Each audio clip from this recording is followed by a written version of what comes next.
For your health, this afternoon, a medical crisis on board a cruise ship has raised questions about a virus that is suspected in 3 passenger deaths and more illnesses. The virus is called hantavirus. How is it spread? How does it affect humans? Well, we brought in infectious disease expert Dr. John Crane from the University at Buffalo for answers.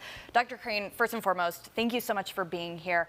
I feel like it's been all over social media what is going on. A lot of people are concerned and even a little frightened about what is happening on this cruise ship. Well, first, I got to ask, what exactly is hantavirus? Well, it's a virus that's of which there's several strains. Old world hantavirus is found in Asia, and it was not thought to ever occur in the Western Hemisphere until we had an outbreak in the 1980s, and we found out there was a North American hantavirus strain. And now, since then, we also found there's an Andes strain of the hantavirus, which is found in southern South America. And that's where this cruise ship called the MV Holdius had departed from. They departed from southern Argentina and made a couple of stops. And then people started getting sick while they were in the South Atlantic.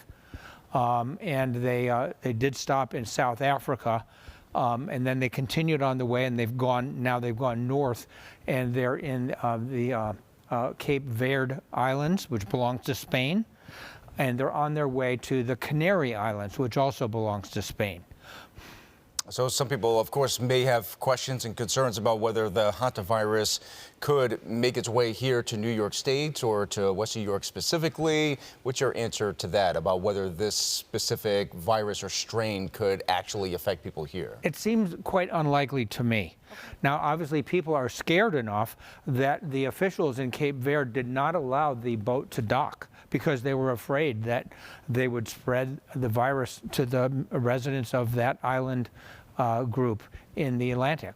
So now they're supposed to go to the Canary Islands tomorrow, and they're reportedly going to be allowed to disembark.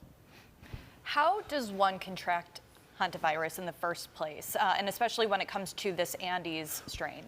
Well, yeah, there's a difference. So the main way that you catch hantaviruses in the rest of the world is by contact with rodent urine or rodent droppings.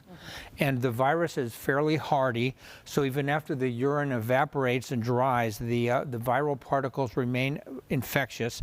So then if you sweep your house or you have a gust of wind come through the front door, you can aerosolize the virus and catch the virus that way.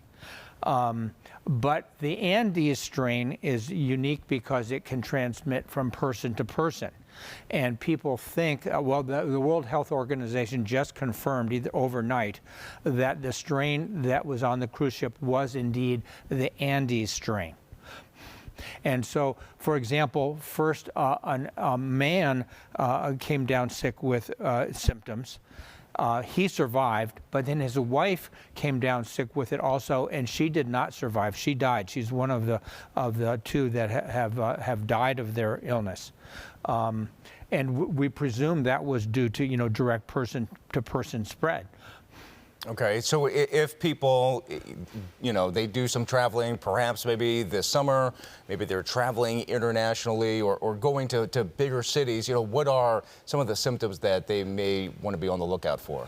Well, a fever and shortness of breath. The Andes strain primarily affects the respiratory symptoms, so it's a respiratory viral infection, which at the beginning looks like anything else. It could be the flu, it could be COVID, it could be a bad cold, but it's more severe. And oftentimes people need supplemental oxygen. Sometimes they need to go on a ventilator. At this point, it's considered an outbreak. Is there any concern that it could rise to the level of a pandemic? Well, I think it would have to have a lot more cases before the WHO would make that determination. But just as this is an echo of what we had at the very beginning of the COVID-19 Yeah, I feel like I'm pandemic. having deja vu. Yeah, there were several cruise ships that were quarantined, that were floating in the harbor and not allowed to dock and not allowed to disembark their passengers back at the beginning of COVID-19 because we had no idea what to do and what kind of precautions to take.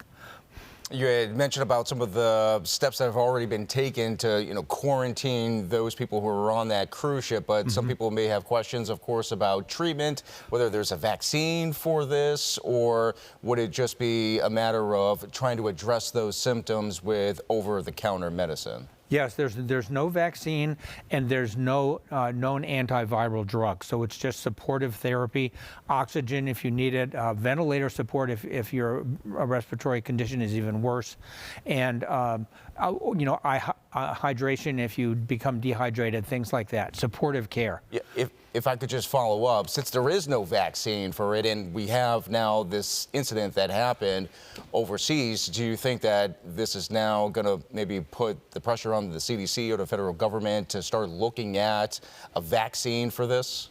Well, I think that people would like that, especially in South America, where this most contagious version of it is.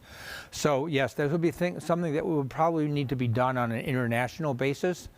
So that would definitely be a research goal. How long is the incubation period that people who might be traveling right now, at what point might they start seeing symptoms? Not to say that that is going to happen, but just to kind of be aware of. Well, this is going to be upsetting, but I had to look this up in preparation for this interview. And this virus has an unusually long incubation period. It's usually 2 to 3 weeks, but it can be as long as 8 weeks, which is very disruptive for public health authorities to be able to declare that the outbreak risk period is over.